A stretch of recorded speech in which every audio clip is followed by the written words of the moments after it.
Welcome to Telugu Durga shorts. అందరూ ఎలా ఉన్నారు? బాగున్నారా? మేము కూడా చాలా బాగున్నాం. మేము ఇప్పుడే అయితే కనుక పూజ అయితే చేయడం అయ్యిందనమాట. దేవుడి దగ్గర పువ్వు అయితే ఏమీ లేదు, మా హస్బెండ్ వెళ్ళి తీసుకురమ్మన్నాను. ఇంకా దండం అయితే పెట్టుకోవడం అయిపోయింది. ఇప్పుడైతే ఇంకా మా చిన్నుకు తినిపించాలి టిఫిన్ కదా కదా నేను తినాలన్నమాట. నెక్స్ట్ వీడియో కంటిన్యూ అవుతుంది, చూస్తూనే ఉండండి. చిన్నుకైతే ఇవాళ అయితే మళ్ళీ రాగిపిండి పెడుతున్నానండి. రాగిపిండి దీంట్లో సగ్గుబియ్యం నానబెట్టి, ఫస్ట్ సగ్గుబియ్యం ఒక 1 అవర్ నానబెట్టాను.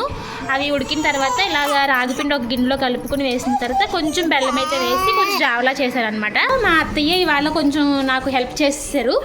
నేను కొంచెం స్నానం అది చేసి రావడానికి లేట్ అయిందని మా అత్తయ్యే మామిడికాయ ములక్కాడ వేసి సాంబార్ అయితే పెట్టేశారనమాట. అలానే రైస్ కూడా అయిపోయింది. రైస్ మూట చెప్పాం కదండి, బియ్యం అయిపోయినాయి అని చెప్పి నిన్న అయితే తీసుకొచ్చారు మా హస్బెండ్ మిల్లి నుంచి. 1250 అంట. బాగుంది రైస్, బాగుంది. నా వెనకాల తిరుగుతున్నాడు పాపం, మనకు ఆకలి వస్తుంది అనమాట. ములక్కాడ అంత లేడు, ములక్కాడతో ఆడుతున్నాడు. మా హస్బెండ్ అయితే భోజనం చేస్తున్నారు. టిఫిన్ బదులు ఇంకా అన్నమే తినేస్తామన్నమాట మార్నింగ్ టైంలో. ఇక్కడైతే ఇంకా ముగ్గు అది పెట్టుకున్నాను. మా అత్తయ్య మార్నింగ్ ఇక్కడ కడగలేదు, అక్కడ మాత్రమే వాకలు మాత్రమే తుడిచారనమాట. ఇంకా నేనైతే గడపలంతా శుభ్రంగా కడిగేసి బొట్లు అయితే పెట్టుకున్నా. చిన్న హాయ్. ఇంకా నేనైతే ఎప్పుడు మాప్ పెట్టినా ఇవాళ శుక్రవారం కాబట్టి మొత్తం అంతా స్టవ్ అంతా కడిగేసాను అనమాట. ఎప్పుడు అంతే, ఎప్పుడు మార్నింగ్లో కడిగేస్తాను స్టవ్ ఎప్పుడు రోజు. ఇంకా కౌంటర్ టాప్ అయితే ఇలా అయితే ముగ్గులు పెట్టేశాను. ఇంకా పని జరిగి ఎవరో ఒకరు తినడమో ఏదో వాటర్ తాగడమో చేస్తారు కదా, వాటర్ అయితే పంపేశారనమాట. కానీ నాకు ఇలా నీట్గా ఉంటే చాలా ఇష్టం ముగ్గులు పెట్టుకోవడం. ఎలా ఉందో కామెంట్ చేయండి. ఇంకా ఫ్రిడ్జ్లో అయితే దోసపిండి ఉందన్నమాట. సరే నేనైతే ఒక 2 దోశలు వేసుకుందామని దోసపిండి తీసి బయట పెట్టాను. నేను 2 దోశలు వేసుకుంటే తింటాను అనమాట.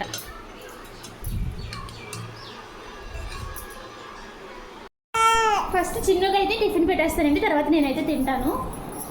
వీడికి చాలా ఆకలిగా ఉంది, ఇప్పటికే 9 దాటిపోయింది టైం. చిన్నుకి పెట్టేసిన తర్వాత నేనైతే తింటాను అనమాట. చెప్పాను కదా చిన్నుకి రాగిపిండితో చేశానని చెప్పి. ఇది కూడా నేను నానబెట్టేస్తే మా హస్బెండే చేశారనమాట. నేను దండం పెట్టుకుని బయట ఇవన్నీ కడిగి బొట్లు పెట్టేసరికి కొంచెం లేట్ అవుతుంది కదా, అందువల్ల మా హస్బెండే పెట్టమని అనమాట. ఆయన అయితే ఉడకపెట్టారు. సరిపోయిందో లేదో చూద్దాం.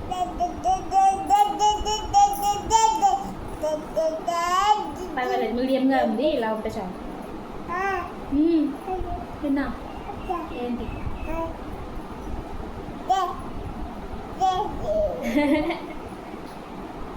ములక్కాడ అంత లేడు, ములక్కాడతో ఆడుతున్నాడు పొట్టోడు.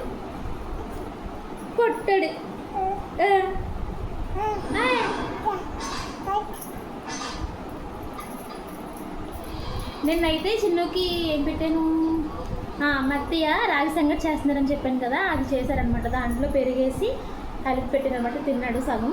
ఇవాళ మళ్ళీ రాగిపిండి సగ్గుబియ్యం ఎందుకంటే ఎండాకాలం కాబట్టి పిల్లలకైతే చలవ చేస్తుందని నేను సగ్గుబియ్యం అయితే ఇందులో యాడ్ చేస్తున్నాను అనమాట. బాగుంటుంది టేస్ట్ కూడా. వీడు చిన్న బాగా తింటాడనమాట.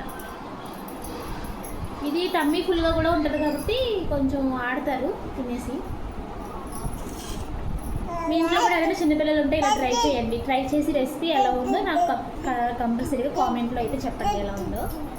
ఏమి లేదు, ఫస్ట్ సగ్గుబియ్యం ఒక 1/2 అవర్ 1 అవర్ నానబెట్టేసుకోవాలి. మనం ప్రిపేర్ చేసే ముందు సగ్గుబియ్యం నీళ్ళు వేసి మనం జావ చేసుకుంటాం కదా.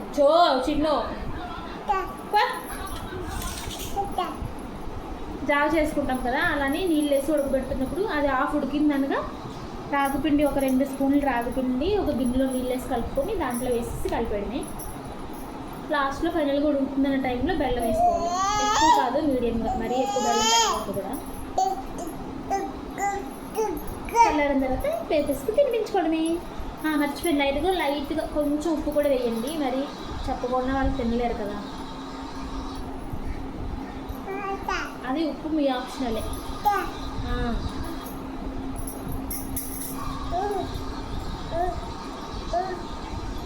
ఓకే అండి, ఇంకా నెక్స్ట్ వీడియో మేబీ కంటిన్యూ అవుతుంది, లేదంటే ఇక్కడితో ఎండ్ చేస్తాను. ప్లీజ్ కొత్తగా మన ఛానల్ ఎవరైనా చూస్తుంటే కనుక సబ్స్క్రైబ్ చేసుకోండి. అలానే నచ్చితే కనుక వీడియోస్ని లైక్ చేయండి. మీరు ఇచ్చే సపోర్ట్ మాకు ఎంతో అవసరం. అలానే ఇంకొంచెం మాకు ఎనర్జీ రావడానికి సపోర్ట్ చేస్తుంది అనమాట.